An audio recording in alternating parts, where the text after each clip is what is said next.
Life has many lessons to teach us, and each day it seems like the lessons, principles, and books we should read and learn keeps getting more and heavier each passing day. While most of these lessons are for our own benefit, some are rather questionable. Maybe it's because they've been corrupted by society, and we're now being coerced into believing lies as truth. But this is too broad of a topic to cover in this video. So today, we'll be taking you through some of the biggest lies society wants you to believe. And by the end of this video, my hope is you'll feel better at yourself as we debunk some of these lies. Number 1. Health comes from medicine. Every ad on the face of the earth somehow suggests that we need to pop a pill for everything. If you're stressed, take antidepressants. If you need an immunity boost, how about a vitamin C tablet in your water before you leave? The list of alternative medicines you can use to boost, prevent, and even cure is too long to fit on our segment today. But is medicine really healthy? On the contrary, medicine is not the source of true health. Health is acquired from genetics and a good environment and conscious lifestyle choices. So, you should always seek the attention of a doctor when you're ill, but perhaps in the future, before going to get your doctor to prescribe you a sleeping pill next time you're battling insomnia, instead, you could try meditation or a relaxing cup of chamomile tea. Maybe you'll end up discovering some new forms of healing. 2. If you work hard, you'll attain financial freedom. If I were to ever put a huge billboard of one of the 5 biggest lies society tells us, it would read something like this: hard work equals financial freedom. You see, folks, financial freedom needs you to be knowledgeable about how you make your money, how you spend your money, save your money, and invest your money. That's how you'll achieve financial freedom. Hard work is best left for the gym, where we have no other shortcuts but to put in some physical strength. 3. You'll be happy after marriage. You'll find yourself very unhappy when you get into a marriage with the sole purpose of finding happiness. This is because that story going around, that finding and spending your whole life with someone will bring you happiness, is unfortunately a sham. Marriage doesn't in any way bring happiness. It's actually the two people who get into a marriage that brings happiness. A lot of people carry a box filled with happiness in their hearts, and then they put it all in this bigger box called marriage. Slowly, they begin to use and replenish whatever they have in the box, ensuring that it never ends. This is because they know that you cannot get anything from an empty box, which is usually what people seeking to find happiness in marriage hope for.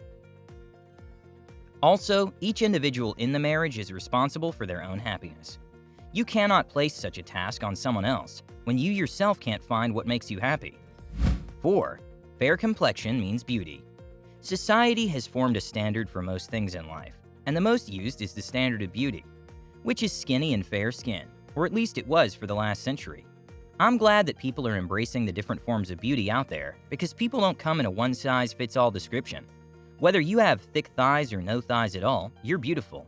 Don't let society's lies steal your shine. 5. There are heroes and there are villains. My mantra in life is that there's a little bad in every good person, just as there's a little good in a bad person. If you've been around for some time, you know that the world isn't always black and white. There's actually a lot of gray areas. Good people do wrong and make wrong decisions sometimes, and some horrible people can be some of the nicest you'll ever meet. The fact is that we are merely human. Heroes or villains, it's up to you to decide how you see people and the world, and not the world dictating it for you. 6. Deep pockets reflect a person's success. In the olden days when families used to get together for weekends, vacations, and holidays, remember those? Our aunties had a way of picking out who was rich and who was not. Whoever was the biggest spender in a family event and drove a car and had a comfortably nice house was assumed to be the richest one of them all. What they didn't know is that they were wrong and had been fooled into thinking this.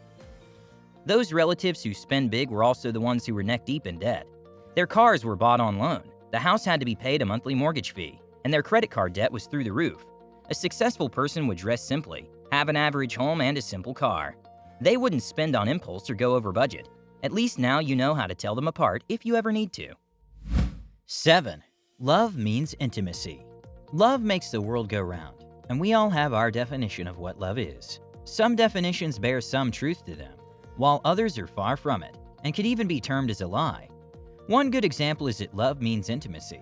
In fact, being intimate with someone and being in love with them has no correlation whatsoever.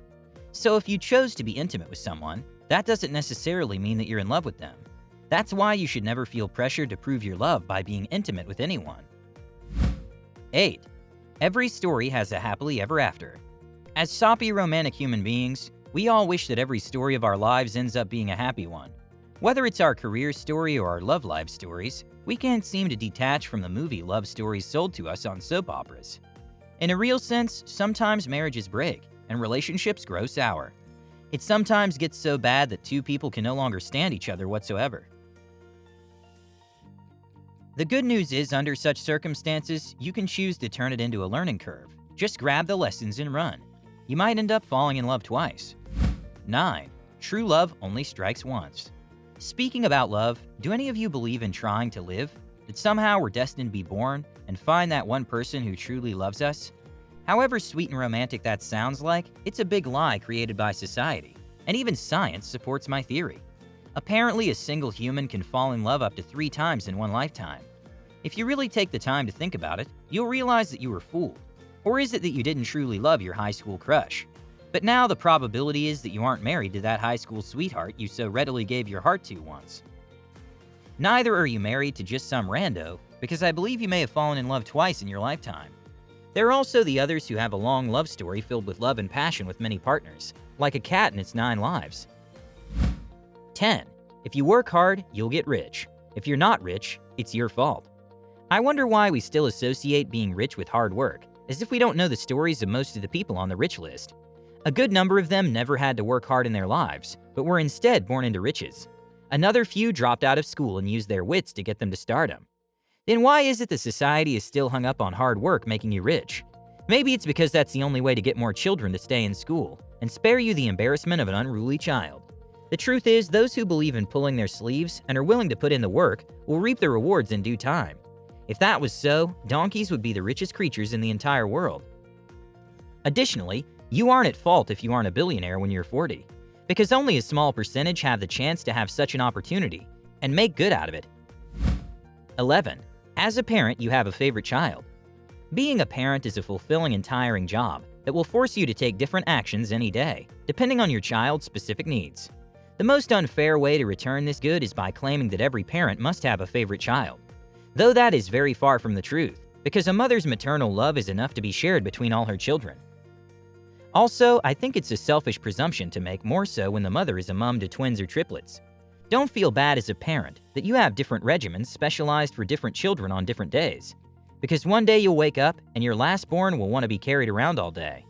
Another day, the clingy kid will be your firstborn child. It's never straightforward.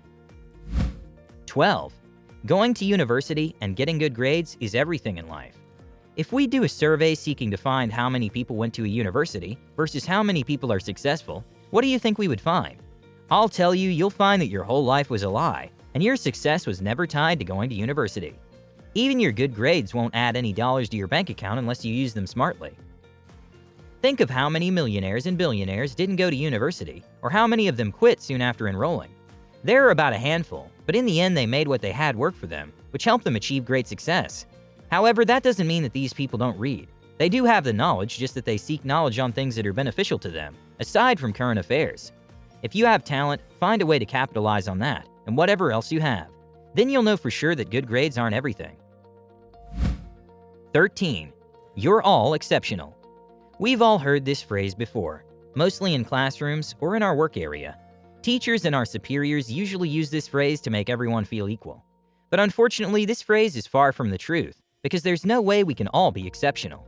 And if it happens that we're all exceptional, then in a real sense, none of us is. We all must accept that we can't all be superheroes like Clark Kent, because there wouldn't be anyone left to save if we're all superhuman.